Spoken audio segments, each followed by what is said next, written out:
Dear viewers, আশা করি ভালো আছেন। আজকে আমরা দেখব কিভাবে ফটোশপ CS6 এর মাধ্যমে ডেস্কটপের ডেস্কটপের যে ব্যাকগ্রাউন্ড হয় আমরা পিসিতে ব্যবহার করে থাকি। ডেস্কটপের বিভিন্ন ব্যাকগ্রাউন্ড আমরা পেয়ে থাকি। তো এখানে কাস্টম ব্যাকগ্রাউন্ড তৈরি করা যায় ফটোশপ CS6 এর মাধ্যমে। আপনারা দেখতে পাচ্ছেন কালারফুল একটি ব্যাকগ্রাউন্ড আমি এটা তৈরি করেছি। তো আজকে আমি এই টিউটোরিয়ালটাই দেখাবো যে কিভাবে এরকম কালারফুল ব্যাকগ্রাউন্ড তৈরি করা যায়। তো এই জন্য আমরা প্রথমে একটি ডকুমেন্ট নিয়ে নিয়েছি। আমাদের ফোরগ্রাউন্ড কালার ব্ল্যাক এবং ব্যাকগ্রাউন্ড কালার সাদা রয়েছে। যদি না থাকে কিবোর্ড থেকে ডি প্রেস করে আপনি এটা চেঞ্জ করে নেবেন। ডি প্রেস করলেই ফোরগ্রাউন্ড কালার কালো এবং ব্যাকগ্রাউন্ড কালার সাদা হয়ে যাবে। দেন ইমেজ, নিউ ডকুমেন্টে আমরা যে ইমেজ সাইজটা নিয়েছি সেটা আমি দেখাচ্ছি। নিউ একটি ডকুমেন্ট নেবেন, সেখানে আমি ইমেজ সাইজ নিয়েছি ওয়াইড 1080, হাইট নিয়েছি 720 পিক্সেল এবং রেজলিউশন 72 পিক্সেল পার ইঞ্চ। দেন ওকে। তো আপনি আপনার পছন্দ মতো এই সাইজটা নিতে পারেন, তাই আমি এই সাইজটা নিয়েছি। এবার আমরা এখানে ব্যাকগ্রাউন্ড যে লেয়ারটা রয়েছে তার উপর একটি নতুন লেয়ার নিব। নিউ লেয়ার এখানে ক্লিক করে নিয়ে এখানে টুল প্যানেল থেকে আমি গ্রেডিয়েন্ট টুলটা সিলেক্ট করে দিলাম। তো গ্রেডিয়েন্ট টুলের যে কালার অপশনটা রয়েছে সেটা অবশ্যই ব্ল্যাক এন্ড হোয়াইট থাকতে হবে, না থাকলে ব্ল্যাক এন্ড হোয়াইট করে দিবেন। করে দিয়ে কিবোর্ড থেকে শিফট কি প্রেস করে চেপে ধরে মাউসের বাম বাটন চেপে ধরে এভাবে ড্র্যাগ করতে হবে উপরের দিকে। ড্র্যাগ করে এখানে এনে ছেড়ে দিতে হবে। ছেড়ে দিলে স্ট্রেট একটা লাইন হবে এবং একটা সুন্দর গ্রেডিয়েন্ট অ্যাপ্লাই হবে ব্ল্যাক এন্ড হোয়াইটের। তো এখানে যে গ্রেডিয়েন্টটা অ্যাপ্লাই হয়েছে এখানে অবশ্যই যে উপর আইকনগুলো রয়েছে, চারটা আইকন না পাঁচটা, এখানে অবশ্যই লিনিয়ার গ্রেডিয়েন্ট অ্যাক্টিভ অবস্থা থাকতে হবে। এটা কিন্তু লিনিয়ার গ্রেডিয়েন্ট। হ্যাঁ, তো রেডিয়াল রয়েছে, ট্রায়াঙ্গুলার রয়েছে, ডায়মন্ড গ্রেডিয়েন্ট রয়েছে, আপনারা জানেন। তো এখানে আমি অ্যাপ্লাই করেছি লিনিয়ার গ্রেডিয়েন্ট। তো লিনিয়ার গ্রেডিয়েন্ট অ্যাপ্লাই করার পরে আমরা চলে যাবো ফিল্টারে। ফিল্টারে গিয়ে ডিস্টো, দেন ওয়েভ কমান্ড দিব। তো এই কারণে এখানে টাইপ যেটা রয়েছে সেটা তিনটা অপশন রয়েছে, শাইন, ট্রায়াঙ্গেল এন্ড স্কোয়ার। এখানে স্কোয়ারের রেডিও অ্যাক্টিভ করে দিতে হবে, রেডিও বাটনটা। এবং র্যান্ডমাইজ যেটা রয়েছে দেখা যাচ্ছে। আর আনডিফাইন্ড এরিয়াস এখানে রিপিট এজ পিক্সেল, এটা রেডিও বাটন অ্যাক্টিভ থাকতে হবে। এখানে নাম্বার অফ জেনারেশন আমরা 10 থেকে 16 করে দিব। তো এই হলো সেটিং এর, অন্যান্য যাবতীয় যা রয়েছে তা সেম থাকবে। দেন ওকে করে দিব। ওকে করে দিলেই আমরা এরকম একটা ইফেক্ট পাবো সুন্দর। তো এরকম একটা ইফেক্ট পাওয়ার পরে আমরা এখানে যে লেয়ার ওয়ানে যে লেয়ারটাতে এই গ্রেডিয়েন্ট অ্যাপ্লাই হয়েছে সেই লেয়ারের উপরে মাউসের বাম বাটন ডাবল ক্লিক করলে লেয়ার স্টাইল প্যানেলটা চলে আসবে। লেয়ার স্টাইল উইন্ডোটা আসার পরে এখানে আমরা গ্রেডিয়েন্ট ওভারলে যে অপশনটা রয়েছে সেখানে চেক করে দিয়ে এটাকে অ্যাক্টিভ করব। অ্যাক্টিভ করে এখানে গ্রেডিয়েন্টের যে কালার প্যানেল রয়েছে সেখানে ক্লিক করে গ্রেডিয়েন্ট এডিটর নিয়ে আসবো এবং এই চাকার মতো যে আইকনটা রয়েছে সেখানে ক্লিক করলে এরকম ড্রপ ডাউন মেনু আসবে, সেখান থেকে স্পেকট্রামস এই অপশনটা অ্যাক্টিভ করে দিয়ে ওকে করব। ওকে করলে এরকম চারটা বা পাঁচটা কালার আসবে। এখান থেকে প্রথম যে রেইনবো কালারটা রয়েছে সেটা আমরা অ্যাক্টিভ করে চুজ করলাম, স্পেকট্রাম দিয়ে ওকে করে দিব।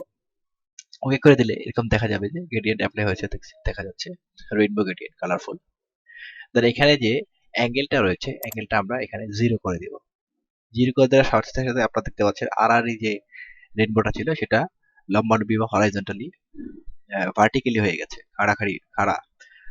তো এখন আমাদের যে কাজটি করতে হবে, অ্যাঙ্গেলটা 0 করে দেওয়ার পরে এখানে যে ব্লেন্ডিং মোডটা রয়েছে সেটা আমরা লিনিয়ার বার্ন করে দিব।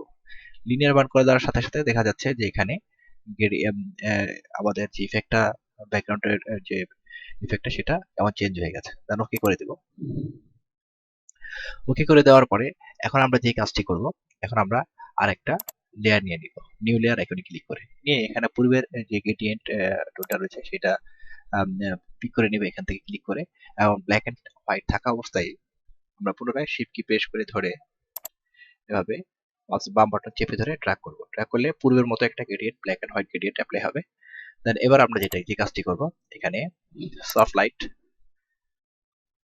ব্লেন্ডিং মোড সফট লাইট করে দিব। ব্লেন্ডিং মোড সফট লাইট করে দেওয়ার সাথে সাথে দেখা গেছে এটা একটু ব্রাইটনেসটা বেড়ে গেছে, আপনারা দেখতে পাচ্ছেন এই যে ব্রাইটনেসটা একটু বেড়ে যাবে। দেন এখন আমাদের যে কাজটি করতে হবে আপনারা দেখে নিন পূর্বের ডকুমেন্টটা, যে এই কালারের এই যে কম্বিনেশন রয়েছে এই কম্বিনেশনের ভিতরে দেখা যাচ্ছে গুড়ি গুড়ি আকারে সাদা স্টার দেখা যাচ্ছে। তো এই ইফেক্টটা দিব। ইফেক্টটা কিভাবে দেব? তো এই ইফেক্টটা দেওয়ার জন্য আমরা নিউ একটা আইকন লেয়ার নিয়ে নিই। নিউ লেয়ার আইকনে ক্লিক করে দেন ব্রাশ টুলটা নিয়ে নিই। নিয়ে এখানে যে স্কোয়ার ব্রাশ রয়েছে, হার্ড স্কোয়ার ব্রাশ, এখানে গিয়ার আইকনে ক্লিক করে দেখতে পাবেন যে স্কোয়ার ব্রাশের অপশন রয়েছে। সেটা ক্লিক করলে সেটা চুজ করে দিলে স্কোয়ার ব্রাশ চলে আসবে। তো এই বিভিন্ন সাইজের স্কোয়ার ব্রাশ রয়েছে। এখানে আমি 3 যে সাইজটা রয়েছে সেটা চুজ করে নিলাম এবং এখানে যে আইকনটা রয়েছে এখানে ক্লিক করে ব্রাশের যে পিসেটস আছে সেটা নিয়ে আসবো। এনে এখান থেকে ব্রাশ টিপ শেপ এটা অ্যাক্টিভ অবস্থায় এখান থেকে আমরা সাইজটা ঠিক করে নিব। এন্ড স্পেসিংটা এখান থেকে আমরা দেখে নিব। এই যে স্পেসিংটা আমি এটা করে দিলাম। দেন শেপ ডাইনামিক যেটা আছে যে অপশনটা সেটা সাইজ জিটার এটা আমরা এখান থেকে এগুলো সব সেটিং করে নিব। এবং স্কেটিং যেটা রয়েছে স্কেটিংটাও আমরা এখান থেকে ঠিক করে নিব এভাবে আমাদের প্রয়োজন মতো। আপনি আপনার প্রয়োজন মতো এটা আপনার ইচ্ছা মতো আপনি এটা সেট করে নিতে পারেন, কোনো সমস্যা নেই। আপনি যদি বেশি ইউজ করতে চান বেশি নেবেন, কম ইউজ করতে হলে কম ইফেক্ট দিলেই ভালো। দেন ট্রান্সফার যে অপশনটা রয়েছে সেটা চেক করে দিয়ে এখানে কন্ট্রোল ফেড ফেড দিলে এখানে দেখেন প্রথম থেকে পরে ফেড হয়ে যাচ্ছে। এই অ্যাপ্লাই এই ইয়েটা আসবে, ইফেক্টটা আসবে। এটা এইটুকু থাক, ফ্লো জিটার যা আছে তাই থাক। তো মোটামুটি এইভাবে সেটিং গুলো দেওয়ার পরে স্মুথিংটা এখানে উঠিয়ে দিই আমি। তো আমি এখানে 3টা অপশন নিয়ে কাজ করেছি, শেপ ডাইনামিক, স্কেটিং, ট্রান্সফার এবং উপরে যে ব্রাশ টিপ শেপ, এই মোটামুটি এই 4টা। দেখা সাইজটা আমি একটু বাড়িয়ে দিতে পারি ইচ্ছা করলে, একটু বাড়িয়ে দিই। বাস এই সাইজটা ঠিক আছে, ঠিক রয়েছে। অ্যাঙ্গেলটা আমরা চেঞ্জ করে দিতে পারি এখান থেকে। দেখতে পাচ্ছেন স্পেসিংটা কমিয়ে বাড়িয়ে দিলে ইফেক্টটা অন্যরকম থাকে। আমি এই স্পেসিংটা রাখলাম।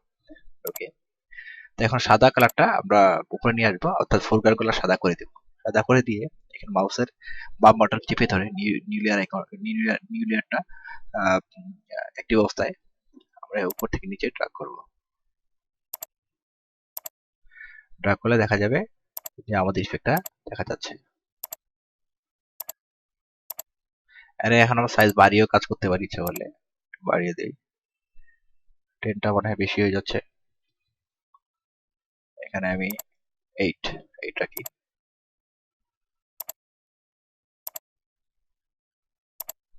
তো ব্রাশ বাড়িয়ে কমিয়ে আমরা দেখে নিতে পারি যে বাড়িয়ে কমিয়ে আমরা এই ইফেক্টটা অ্যাপ্লাই করতে পারি, তাহলে ইফেক্টটা একটু সুন্দর হয়। একই সাইজের না হয় ছোট বড় হলে সুন্দর হয়। এবার আমরা একটু ছোট করে নিলাম। তো এইভাবে অ্যাপ্লাই করে দিচ্ছি, আপনারা দেখতে পাচ্ছেন সাদা রং দিয়ে, সাদা কালার দিয়ে, সাদা কালারের ব্রাশ দিয়ে।